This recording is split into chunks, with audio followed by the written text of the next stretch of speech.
Good Shepherd, I always end our time by telling the group this. I say, I want you to know that we will disappoint you. We, as in me or another member of the staff or another person who goes here to Good Shepherd. The reason is because this church is made up of humans, and humans mess up.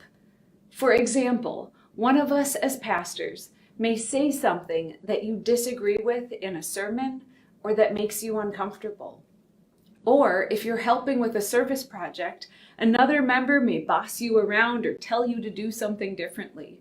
Or someone may tease you, not knowing that you have had a rough week and you are just in no mood.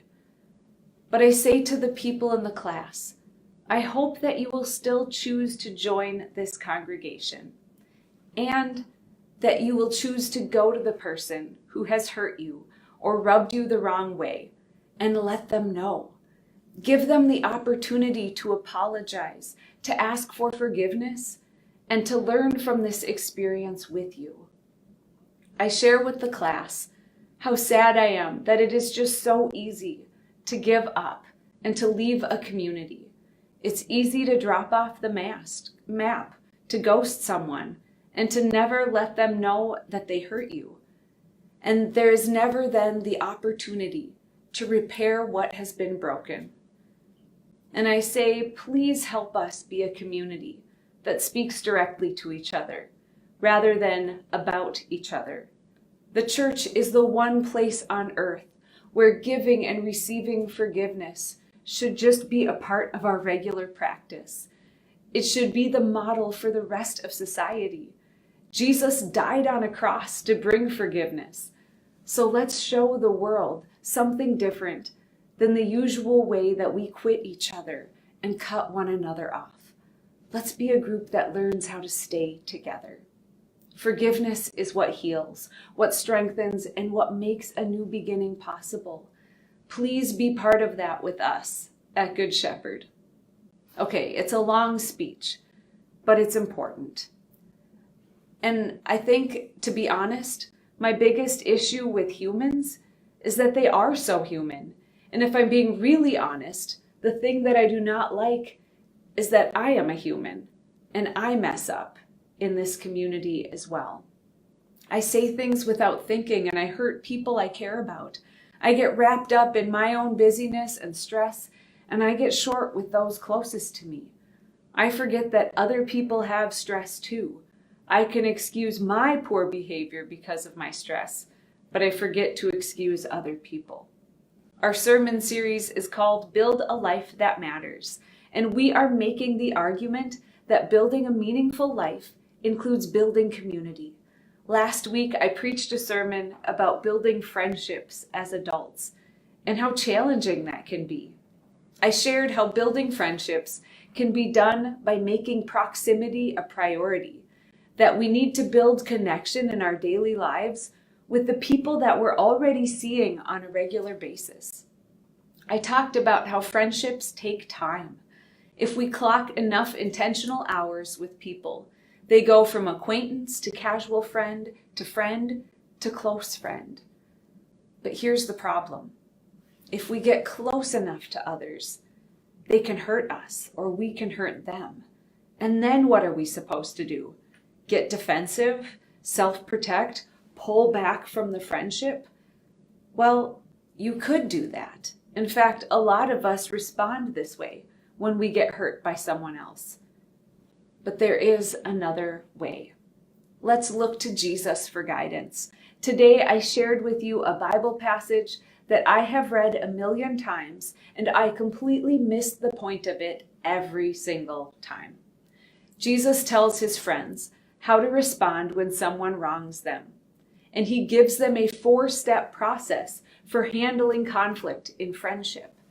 First, he says to go and complain about the person who wronged you behind their back, because it feels so good to get other people on your side and to show how terrible the offending person is.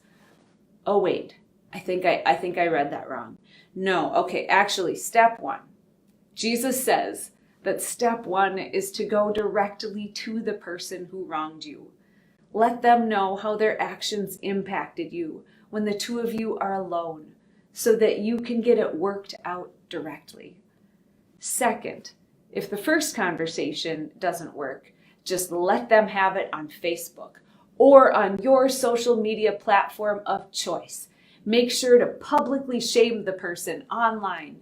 It especially feels good if you block them afterwards so that you don't have to see how your cutting words impacted them.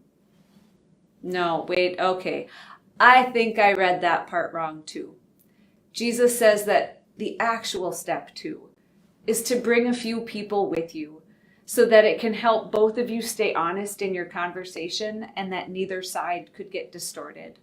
Then the third step is to bring the issue before a whole community. This seriously is the third step, but it's not meant to publicly shun or shame someone who offended you. It's meant to let someone know how much they matter to the community and how seriously you take this rift and that you want it healed. I said that I misunderstood this Bible passage before. I thought that this process was to be used as a last resort. Try all the steps before you cut someone off. I was wrong. Here is how I figured out that Jesus is not trying to cut off relationships, but to help us find ways to repair them.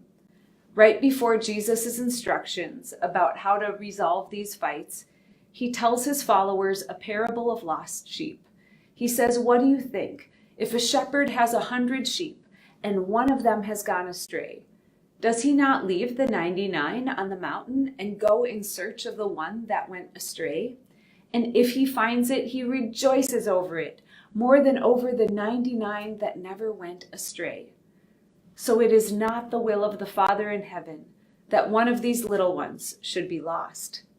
I will repeat, it is not the will of God that anyone should be cut off from community." I know that sometimes relationships can't be salvaged, but it is God's desire that we find ways to work things out whenever it is safely possible. But it is bad sheep herding advice. If you have 100 sheep and one of them gets lost and you're all alone with them, the wise thing to do is to cut your losses and to keep track of the 99 sheep you still have. But this parable, even though it's bad shepherding advice, shows me that God isn't focused so much on the bottom line, but on each sheep, knowing that each person is precious. Each person is worth seeking out and fighting for. Whenever possible, Jesus wants to keep relationships healthy, connected, and stronger for having worked through something. But before I forget, I never told you the fourth step. The fourth step says that if the person is not willing to listen to any of the previous steps, to treat them like a Gentile, aka a non-believer, or a tax collector, aka an all-around terrible person. And how does Jesus treat Gentiles and tax collectors? Well, he eats with them and drinks with them. He often got accused of being a glutton and a drunkard for hanging out with the wrong people.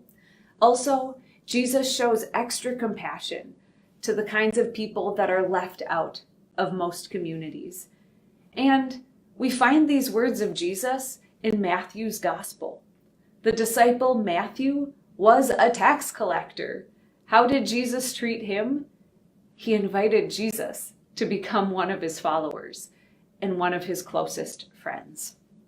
So step 4, treating the offender like a Gentile or a tax collector, is an opportunity to give the situation some time while still staying in contact. Maybe your connection will eventually result in a reestablished relationship. Step 4 keeps the door open to the relationship healing in the future. My hope for this community is that we would become humble enough to apologize and acknowledge when we ourselves have messed up, and that we would be safe enough with each other to stay, not abandoning each other when conflict comes up. That would be a beautiful witness for the world. Building a life that matters is hard work, And the building blocks required are a willingness to listen, a willingness to stay connected, and a willingness to forgive. Let's keep working on that. Amen.